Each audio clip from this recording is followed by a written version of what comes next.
In this video, I'm going to try somewhat the impossible. We're going to talk about how to prep for Season 10. Now, it's worth knowing that when Season 10 comes out, there's a lot of things that are probably going to change that are somewhat unpredictable, and some of this will be a bit of a gamble. And there's kind of two kinds of people who would be interested in this video. First, probably the people who are newish to the game. They've just started, they're wondering what they should really do and what they shouldn't do. And then secondly, people who are a little bit more active, current active players who maybe not stopped. You might also be wondering what to do to prep for Season 10. I'm going to try and answer both. And I'm on this page here because if you're like new or returning, the first thing you really want to be concentrating on is getting your character up to level 65. Now, I'm not suggesting that you absolutely just rush through the MSQ, you rush through the game and you finish it within a day. But before Season 10 comes out, which we think is going to be October 7th, and we think it's going to have a lot of changes to the game, you probably want to have a character who is level 65. Just one, you don't need as many as I have. And I just mentioned the MSQ, which stands for Main Story Quest. If you are new to the game and maybe you do want to level really quickly, then this symbol right here is the main story quest. And yes, for whatever reason on this character, I've just simply never been to Windswood, which is Corinth. But you want to be doing your main story quest, ideally all the way up until probably Gorgon. I don't think you're going to have to have completed the Gorgon raid, but you want to make sure you get up to level 65. You want to make sure you probably go through the Brimstone Sands ones, the Brimstone Sand quest, and then the Elysian Wilds, because it's the end of the Elysian Wilds that really sets up Season 10. We think we're going to be doing like vampires and werewolves and stuff like that, and there's a hint at the end cutscene of Elysian Wilds, basically. So you want to do your MSQ for speed, if that's something that's relevant to you, and also the fact that it's probably just a good idea to do it. You very likely don't actually need to have done it to do the new story. I don't know if they'll do that, but just in case, that's something I would do. And technically, I think that applies to pretty much everyone. Another thing that applies to everybody right now is you should probably level up the weapons you think you like, maybe even ones that you're not sure about, maybe you're on the fence about. On this character, I have almost all of them level 20, apart from the rapier for whatever reason. I've just not got into finishing that one. Now, you don't necessarily have to get them all to level 20. That might be a little bit, crazy, depending on what kind of player you are. But I would recommend doing the ones that make sense together, that have some kind of synergy, and maybe just the ones that you enjoy. There's a variety of different ways of leveling this. I personally often just like pop a double XP, which you can do with the proficiency boosters. I'm not going to go into that too much. And then there's a variety of different places on the map. You can do Thorpe in Great Cleave, which I think is around about here. The camps in Restless Shore, still pretty decent. The mines in Great Cleave, I think, is also pretty good. There's a few different places. I'd Google that because I don't remember them off the top of my head. But that's effectively the basics, right? You've got the MSQ done, you're level 65. You've got the weapons that you want leveled up. Well, if you're a new player to the game, I would recommend getting some very basic gear. And this actually applies to everybody right now. I would not actually be spending money or significant gold on anything. I don't think this character necessarily has any BIS items, but if I didn't, I wouldn't be buying them now either. Like this gear that I have here it's okay, it's not amazing, but I wouldn't recommend anybody trying to get to like 725 and really pump. Now that's a little bit different if you enjoy the game. Like if your goal is to go out here and, get 725 right now and you're really enjoying it, yeah, go ahead and do it. But I personally wouldn't go to the auction house and go oh, I'm going to spend 200,000 gold on a BIS new hammer, because out of all the resources that might be useful, gold is one of the very safe bets. So my recommendation to most people right now is not to pump. And that's a little bit weird, right? Because if you're enjoying it, crack on. But what I wouldn't do is get, if you get that feeling of grind where you're like, I'm just going to go and do this thing on repeat forever to try and get better gold. And if you're not enjoying that bit because you're like suffering to try and get to a part that you do enjoy, well, I wouldn't do the suffering right now. It is heavily rumored, and I've pretty much seen a leak. I'm not going to rehash my video here, but it looks like we're going up to level 70, which will mean quite a lot of things. It will probably mean an entire gear rework, which we already know is coming, but it will mean you probably need a full set of new gear. I would personally assume that almost everything that is not an artifact is probably going to get yeeted and deleted. Now, you will need it to level up, so I would get like a basic set of gear, something to progress in the story. Like once we get to level 65 and we're in the new zone and you're trying to level, you're of course going to need new gear then. Well, you're going to need some gear to go ahead and get the new gear. But I am expecting pretty much everything to become obsolete, except probably artifacts. I don't think they'll get rid of that system. There'll probably be some way of increasing these to 725, not 725, to 800 or whatever the new gear score ends up being. But yeah, I wouldn't personally be working like hard right now. I'd be working smart or just having fun. I just spoke about gear. One thing that I need to do, and to be honest, actually, I'm not going to be playing on this character. I'm going to be playing on my other character, is you probably want to sort out your storages. Like any gear that you've been thinking, oh, I might use that in a gear set, and you're not going to use it in the next month, you can probably just get rid of it. Am I ever going to use this physical aversion refreshing void harnessing medium boots? Maybe I do use some void harnessing, but the reality is probably not. Like, I'm not going to use it in the next whatever period of time, so I can probably just salvage it. So yeah, just to simplify what I was saying there, I personally wouldn't pump to try and get best in slot gear right now. I just simply don't think it's worth it. If you're having fun, do that. And I would also recommend always pretty much saving gold or making gold. That's just a generic currency that you're going to be able to get to do stuff with. However, we do think that they're going to try and I don't want to say devalue gold, but what they said in a Reddit article is that they want the rewards to come from content. Now that means, in theory, you won't be able to just buy all the best stuff, which I think is good because it means you can't do outside of the game RMT and buy gold and then buy the best gear. I think you're actually going to need to do content, but that might mean that the gold itself becomes less relevant because perhaps crafting becomes a little bit less relevant. Now, crafters are going to be up in arms about that, but I think it might be good. The way I think it's probably going to work is that there's these new things called set bonuses, and you're going to get set bonuses from different types of content. So there probably is going to be a set bonus from PvP, probably the PvP track actually. I would assume you'll get some on here. There might be a new set from Outpost Rush boxes, and then there probably would be a crafting set. And that leads us up to another question where we don't really know the answer. So we think the level is going from 65 to 70. Not confirmed, but looking pretty likely at this point.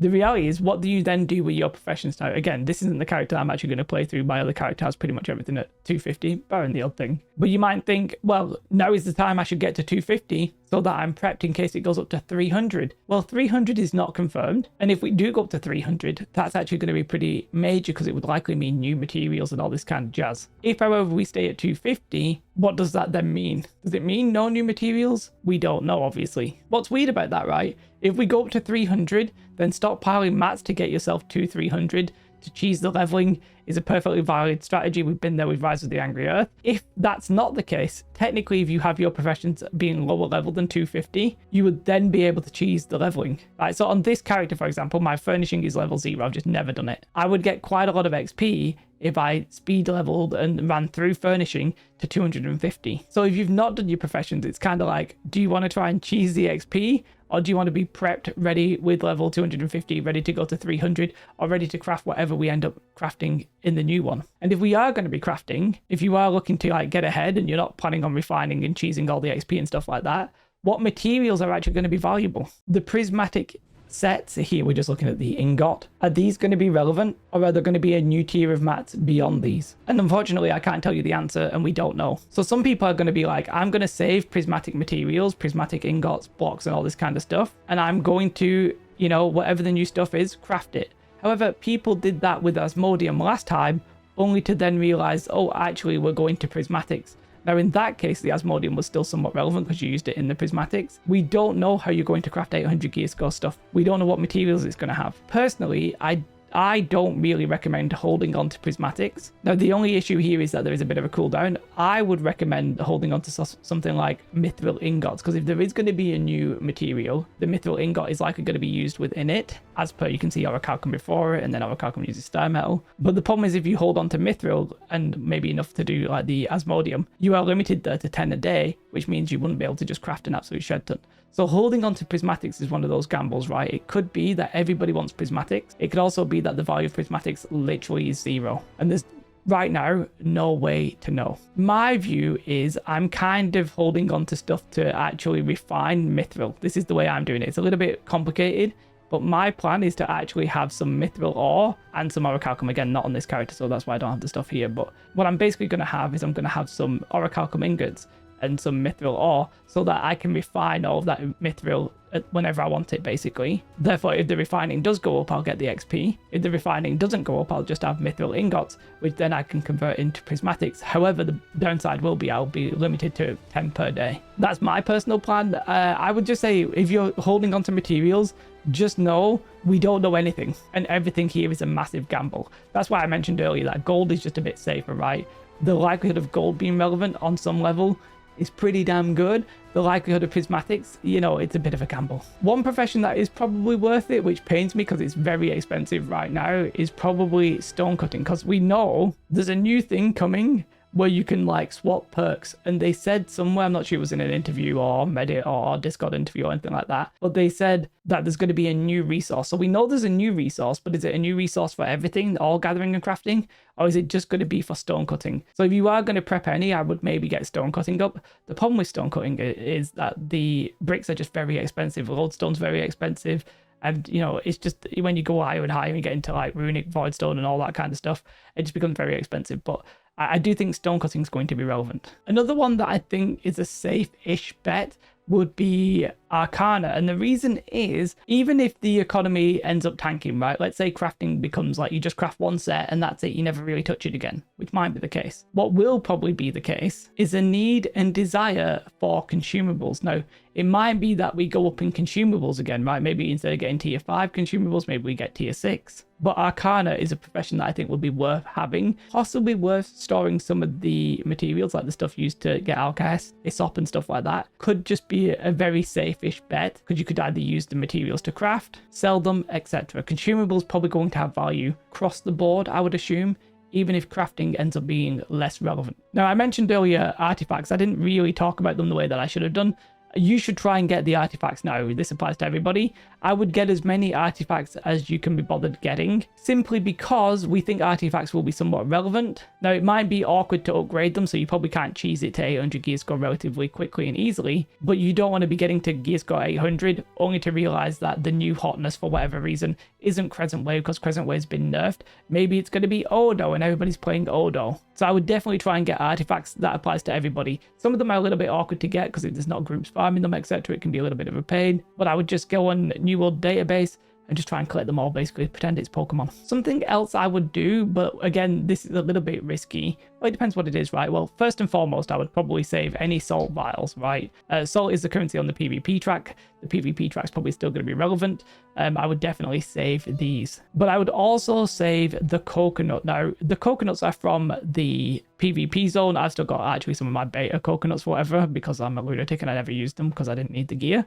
But I would save the normal gold curse coconut simply because that gear might get up leveled. If you're wondering what I'm talking about, there is a Well of Fortune here where you can get some gear in Cutlass Keys, and maybe you'll be able to use some of the coconuts to cheese that a little bit with the new stuff.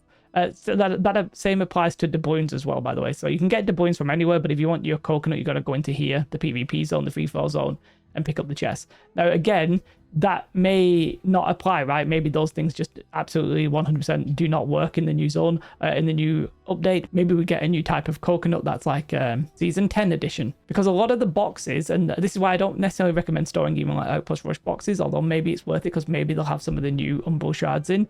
But a lot of these boxes are limited in what they'll give you. Like these tell you that they're level 65. Some of the aptitude boxes, they tell you that they are Rise of the Angry Earth boxes. So some of them are probably not going to get up leveled. I'd be surprised if they let you keep these and let you cheese getting new gear. However, it's very possible that one or two things might slip through the cracks and there is something you should store, but you're not going to know that right now. By the way, I will probably redo this video when we do know what's coming in Season 10 and we do know what's happening. Right now, I appreciate a lot of this is like if, buts, and maybes, but that's the whole purpose of this, right? I know a lot of you are also asking if this, what this, then this, okay? But I'm personally not going to store my Outpost Rush boxes. I'm going to store some of them. My other character's got like 900, and that's the character I'm going to be playing, so I'm not too stressed. That's why I only have 10 here. But I'm also not hopeful, right? Because it says level 65. If we go to level 70, they're probably not going to be useful. But maybe the gear inside could maybe be salvaged for some umbrals or something like that. Maybe there's going to be a slight cheese that we just simply can't predict. Then there's a couple of things that you can absolutely gamble on if you're you're a lunatic, and I absolutely do not recommend. There's a couple of things where people are like, maybe this will go up in price. Silver ingots, because, you know, silver's good against werewolves. You know what's good against vampires, though? Garlic. Maybe garlic will go up in price.